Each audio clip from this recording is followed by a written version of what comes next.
Biomega is a manga that left me dissatisfied and confused at first. From its ambiguous storytelling and complex narrative, I don't blame anyone for not understanding the manga, thus not liking it. Though I have an issue with those who do not try to understand the story. Give it a chance and you'll be impressed, I hope.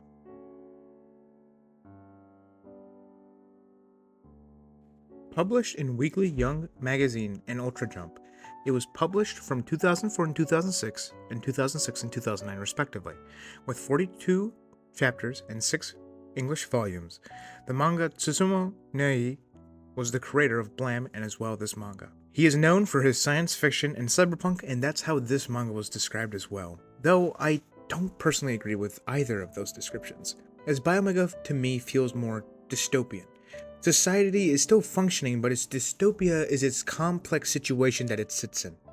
Corporative control of the United States government, testing and using humans with uses of a virus that they have found on Mars. The entire story revolves around these concepts of the virus, pollen, uvules, and ultimately the recreator. There was a parasite discovered by Leaf, a researcher, scientist, and explorer on Mars. After further examination, it was found that these parasites acted like uvules to some other matter. The parasites could be fertilized. After this, Leaf discovered a woman back on Earth named Naruto, who appeared to be immortal, and he began to fall in love with her. Further studying Naruto, it was discovered she could secrete a pollen from her body. Fertilizing the uvule parasites with Naruto's pollen on a host organism would kill it, but something new would appear, a life form that they did not understand. As well, Naruto's pollen was held together by a reverse phase image polymer, by which itself could come in contact with any object and change its molecular makeup into living things. Naruto was taken to Mars for further studying away from Leaf. Leaf was devastated as he fell in love with her. The Mars colony, which had Naruto and thousands of humans, had shortly after been wiped out. The parasites began to adapt with human physiology and infected the human population quickly and effectively. The humans had entirely died. Naruto was still alive due to her immortality and still stuck on Mars. The Mars disaster, however, would soon be eclipsed by the data loss incident a year later, in which the entire world's data was lost. In the wake of this event, Leaf began a company called DRF, the Data Recovery Foundation. Using the money, power, and fame that he began getting from the DRF, Leaf began research on human immortality.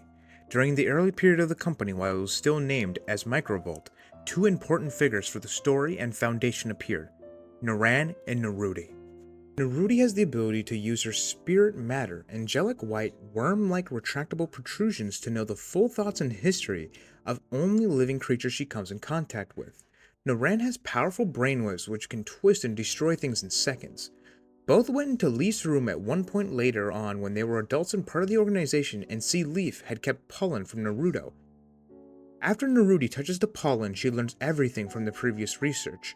She learns that if the pollen and ovules are fertilized with each other, the uvule's genetic code is able to grant a person's wish. When fertilized in abundance, the resulting mass will be called the Recreator, which will grant the wish.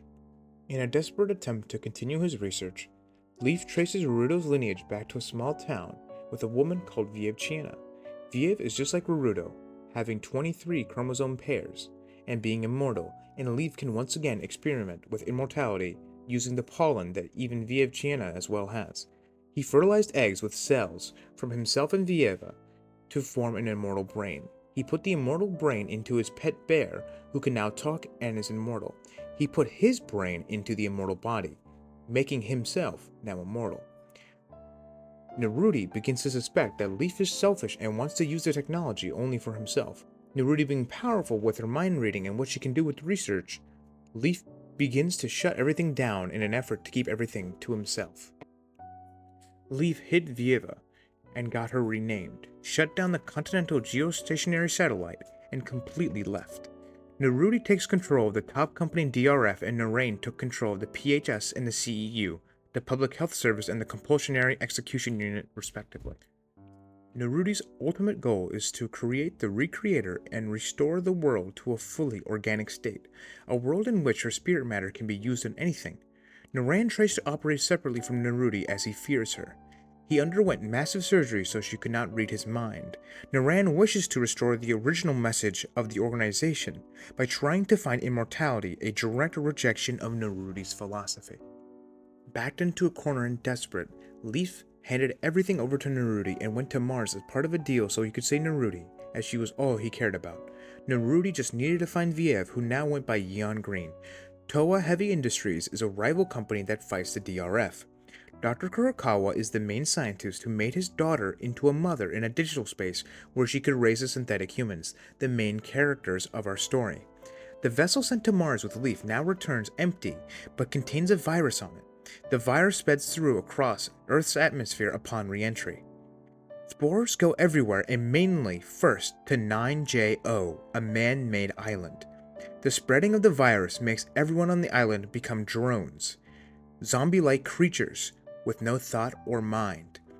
Nerudi did this for her own gain, and Leaf agreed to do it so he could stay with Naruto.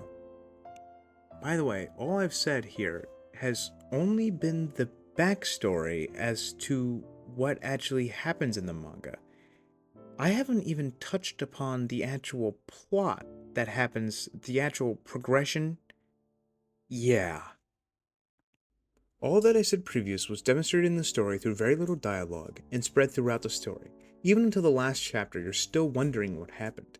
Do keep in mind what I explained here is entirely the backstory of this manga, and not the actual forward progressing plot, so I'm just going to leave that alone.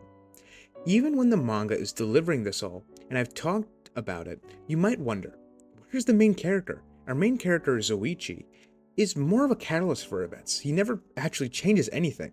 He tries to intervene as he's from Tao Heavy Industries and sent to stop DRF, PHS, and CEU. This leaves Zoichi as some sort of just blank character besides his want to help others. The thing is, Zoichi is not meant to be the main focus of development. The manga wants to tell a secretive narrative that is unconventional but quite rudimentary when it's figured out. It wants you to think about the DRF characters and learn about the backstory of everything that happened. Thus, Zoichi is more of a stand-in for us as the reader, as we watch and kind of observe the events that are going on and try to piece together what's going on just like how he is. So for that, I can excuse the very lack of development that Zoichi has. In terms of themes and premises, the entire manga is on the premise of greed, self-greed, dreams, ideals, etc. All mental aspects of self are selfishly twisted in this manga. The theme of corporate greed, to its deep-seated root, originates from one person, building of power, money, and defying life itself for personal gain. And always, it's not inherently evil. One could argue it was such the case of Leaf and Naruto. Leaf wasn't inherently evil for what he did, as he just wanted to be with the woman he loved. Nerudi is ironic as she calls Leaf selfish, but herself wants to control the world, perhaps to share what she thinks is a better world, but greed is still inseparable from her actions. Alrighty, and finally the ending. The ending is weird and mysterious. My personal theory is that Kozlov wanted the building to be there.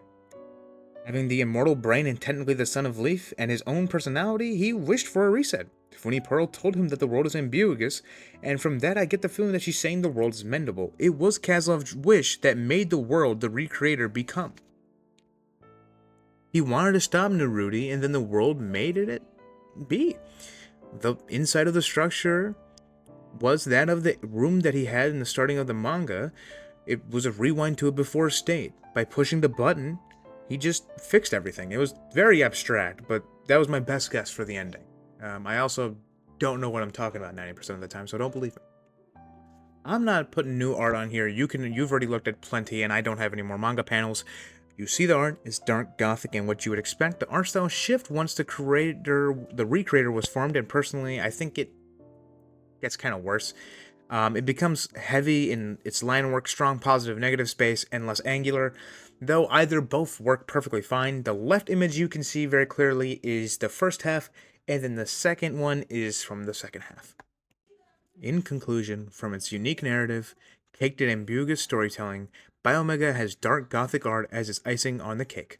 Biomega is an 8.5 out of 10. I also just realized I have no critiques. Shit.